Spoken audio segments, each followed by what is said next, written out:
세계 최대 귀금속 창고에 보관 중인 은이 하루에 80만 온스에서 90만 온스씩 사라지고 있습니다.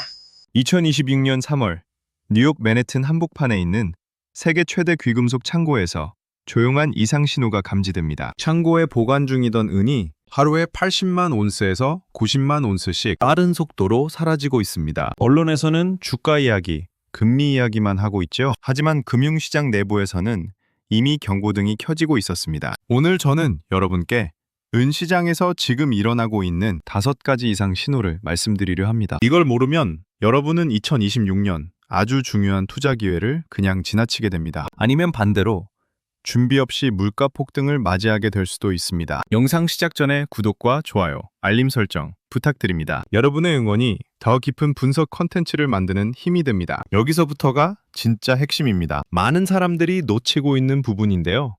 지금부터 하나씩 보여드리겠습니다. 끝까지 집중해 주십시오. 자, 첫 번째 신호입니다. 세계 최대 귀금속 선물 거래소 코맥스의 은 재고가 무너지고 있습니다. 3월 4일 기준 코맥스 등록 재고는 8,724만 온스입니다. 그런데 2025년 초와 비교하면 36% 넘게 감소했습니다. 1년 사이에 3분의 1 이상이 사라진 거죠. 은행 통장에 비유해 드릴게요. 통장에 8,700만 원이 있는데 이번 달 안에 5,200만 원을 내줘야 합니다. 등록 재고의 60%가 한 달 안에 인도돼야 하는 상황이거든요. 남은 잔액은 3,500만 원인데 다음 달에도 비슷한 청구서가 날아옵니다. 더 무서운 건 코맥스가 이 위기를 막으려고 이미 비상조치를 꺼내들었다는 겁니다. 증거금을 15%에서 18%로 올렸고 실물은 대신 현금으로 받아가라는 옵션도 새로 만들었습니다. 심지어 실물 인도를 포기하면 돈을 더 주겠다는 인센티브까지 내놨습니다. 쉽게 말하면 은을 가져가지 말아달라고 돈으로 사정하고 있는 겁니다. 은이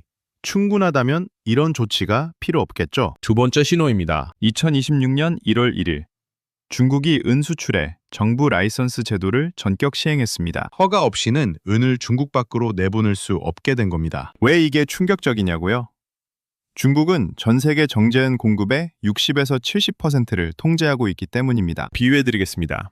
전 세계 쌀 생산의 3분의 1을 차지하는 나라가 갑자기 쌀 수출을 막았다고 생각해 보십시오. 지금 은 시장에서 정확히 그 일이 벌어지고 있습니다. 이 조치 이후 상하이와 뉴욕 사이에 온스당 8달러에서 13달러의 가격 차이가 지속적으로 발생하고 있습니다. 그 결과 물리적인 은이 서방 창고에서 아시아로 빠져나가고 있고 이게 코맥스 재고가 줄어드는 결정적인 이유 중 하나입니다. 세 번째 신호입니다. 시장은 무려 6년 연속 공급 적자를 기록하고 있습니다. 2021년부터 2025년까지 5년간 누적 공급 적자는 8억 온스를 넘었습니다. 8억 온스는 전 세계의 광산이 1년 동안 생산하는 양 전체와 맞먹습니다. 5년 동안 1년치 생산량이 통째로 부족했다는 겁니다. 그러면 광산에서 더 캐면 되지 않냐고 물으실 수 있죠. 안 됩니다. 이유가 있습니다.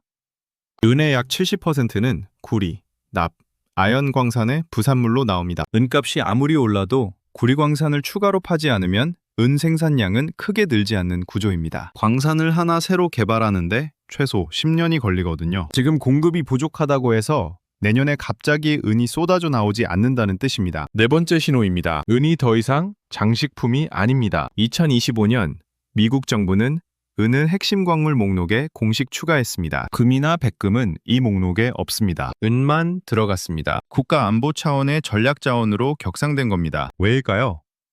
500메가와트급 태양광 발전소 하나에 은 300톤이 필요합니다. 이런 발전소가 전 세계에서 매년 수백 개씩 건설되고 있습니다. 전기차 한 대당 은 사용량은 내연기관차보다 훨씬 많습니다. 인공지능 데이터 센터의 서버와 반도체에도 은이 들어갑니다. 핵심은 이겁니다. 은의 산업 수요는 대체가 불가능합니다. 태양광 패널에 대신 쓸 금속이 마땅치 않거든요. 가격이 올라도 수요가 줄지 않는 금속. 이런 원자재는 흔하지 않습니다. 다섯 번째 신호입니다. 지금 은은 역사적으로 저평가 상태입니다. 금은비라는 개념이 있습니다. 금 1온스를 사려면 은이 몇 온스 필요한지를 나타내는 비율이죠. 지금 금은비는 약 60대 1입니다. 역사적으로 평균은 50대 1에서 45대 1 사이였습니다. 지금은 그 평균보다 은이 훨씬 저평가돼 있다는 뜻입니다. 계산해 볼게요. JP모건은 금값이 연말 6,300달러까지 갈 것으로 전망합니다. 만약 금이 6,300달러가 되고 금은비가 역사 평균인 50대 1로 돌아오면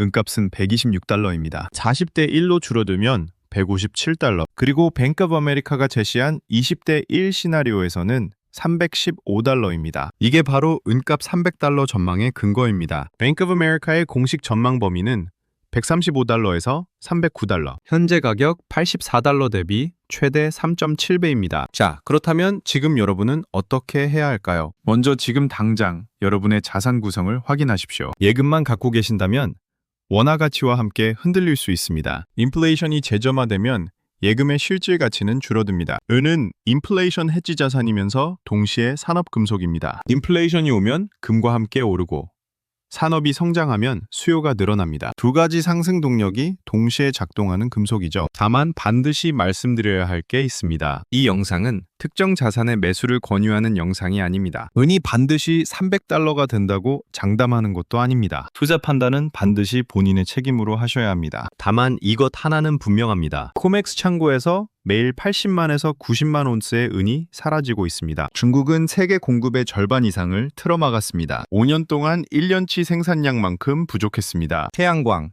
전기차, 인공지능이 수요를 끌어올리고 있습니다. 금은비는 역사적 저평가 구간입니다. 5가지 신호가 동시에 켜진 적은 역사적으로 드물었습니다. 그리고 그런 시기에 가장 먼저 움직인 사람들이 살아남았습니다. 준비하는 자와 준비하지 않는 자의 차이는 신호를 먼저 읽었는지 아닌지에서 갈립니다. 오늘 이 영상을 본 여러분은 이제 그 신호를 알았습니다. 무엇을 할지는 여러분의 선택입니다. 시간은 기다려주지 않습니다. 지금까지 롱런 레벨앱이었습니다. 감사합니다.